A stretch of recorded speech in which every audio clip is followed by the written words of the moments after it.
Fala pessoal, beleza? Professor André Cordeiro na área. Hoje iremos entender de forma básica, de forma rápida e objetiva, sobre mecânica da ventilação, né? Compreender sobre pressão pleural, o porquê existe a entrada e a saída de ar no nosso sistema respiratório. Então, se você tem dúvidas sobre esse assunto, fica aqui ligado, não esquece, deixa o seu joinha, compartilhe esse conteúdo com os seus colegas e também se inscreve no canal. Vem comigo.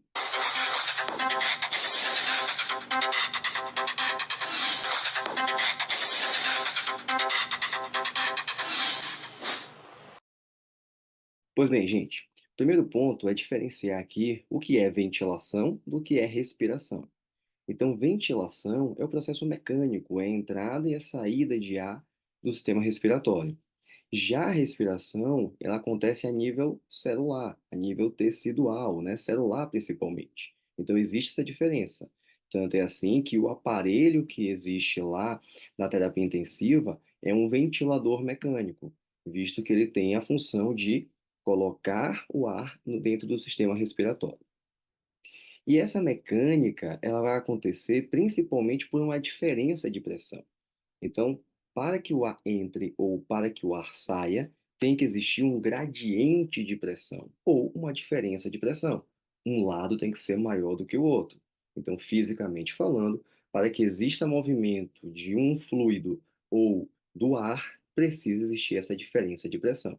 E veremos que essa diferença de pressão, ela é gerada pela deformação da nossa caixa torácica. Então, pelo aumento ou diminuição da nossa caixa torácica, gerada pelos músculos ventilatórios. E falando nisso, né, o principal músculo ventilatório é o nosso diafragma. Então, o diafragma ele vai corresponder ali a 65, 75% do nosso volume corrente. Daqui a pouco veremos o que é esse volume corrente.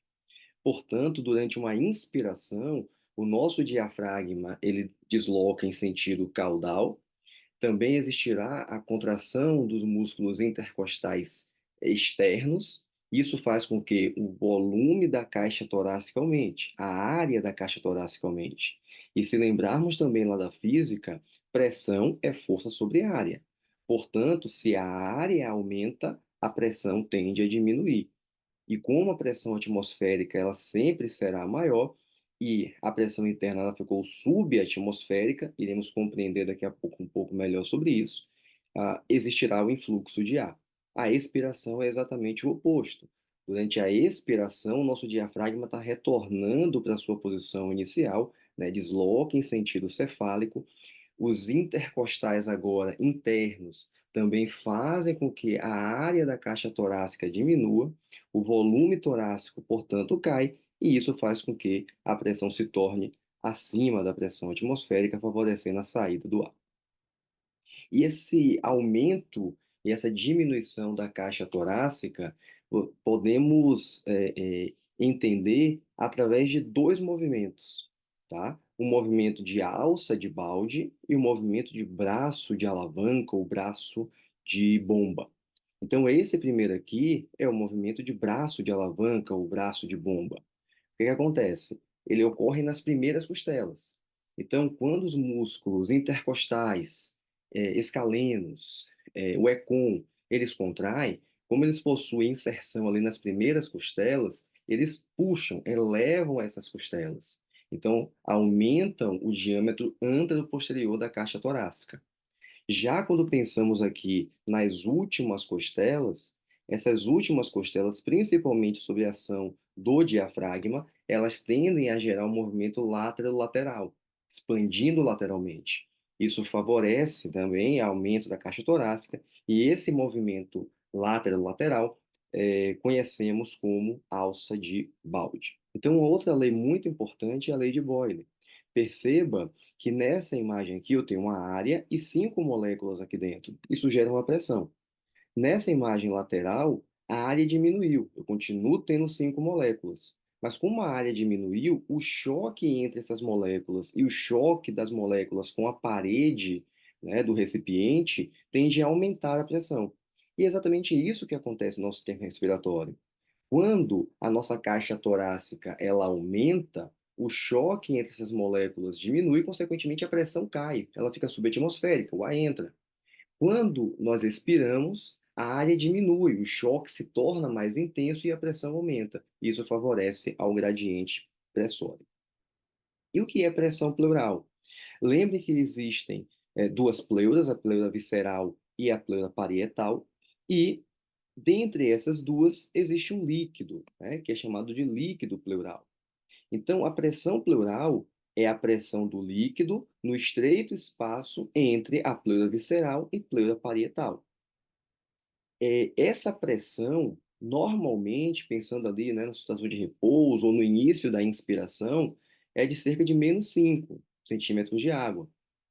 Quando você inspira, quanto mais intensa a sua inspiração, mais negativa ficará essa pressão pleural. É muito importante entender que ela fica mais negativa. A pressão pleural, ela não se tornará positiva. Uma vez positiva, existirá uma tendência de colapso pulmonar, tá? Então aqui conseguimos perceber exatamente isso, ó, que na inspiração, essa pressão pleural, ela tende a cair. E se olharmos para cima, o volume pulmonar, ele aumentou. Então aqui, ó, a pressão, ela saiu aqui de torno de -5 e caiu a pressão pleural. E o volume aumentou. Aqui o volume está diminuindo e a pressão pleural está voltando ao seu valor inicial, né? Então está ficando um pouco menos negativa. Ah, Ao mesmo tempo, temos a variação da pressão alveolar. Então, para existir o gradiente, para que exista um influxo de ar para os alvéolos, durante a inspiração, a pressão alveolar tem que ficar menor do que a pressão atmosférica, tá? Então, vamos imaginar que a pressão atmosférica aqui é um valor de zero e lá no seu pulmão também tem zero. Se tem zero fora e zero dentro, não tem gradiente, o ar não vai nem entrar nem sair. Entretanto, quando você inspira e a sua caixa torácica ela deforma, ela aumenta, vimos que a pressão cai, ela fica subatmosférica, e isso favorece ao influxo de ar. Na expiração é o contrário. Na expiração, se lá fora está zero e aqui também está zero, para que o ar saia, a pressão interna tem que se tornar mais positiva do que a pressão externa.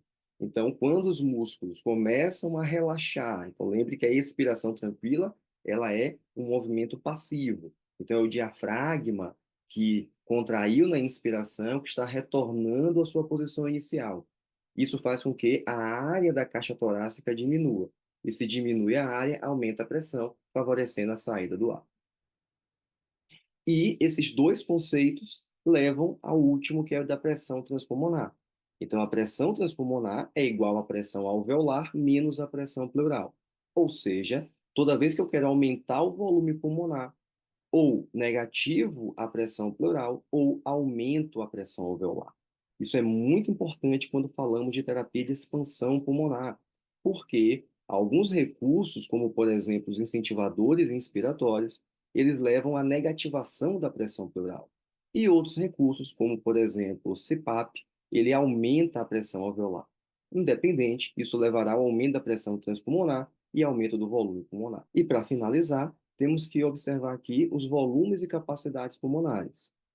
O primeiro volume é o volume corrente, que ele corresponde à quantidade de ar que entra e sai do nosso sistema respiratório durante uma respiração tranquila, em média 500 ml, mas isso vai variar de acordo, né, com a altura do indivíduo.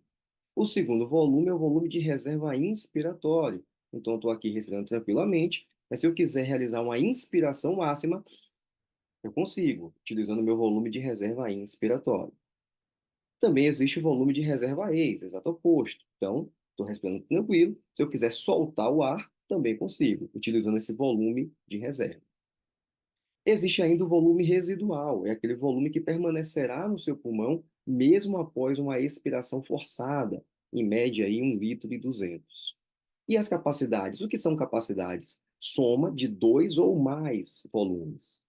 Então, a capacidade inspiratória corresponde à soma do volume corrente mais volume de reserva ins. A capacidade residual corresponderá à soma do volume de reserva ex mais o volume residual. Alguns colocam também ali um pouquinho no volume corrente.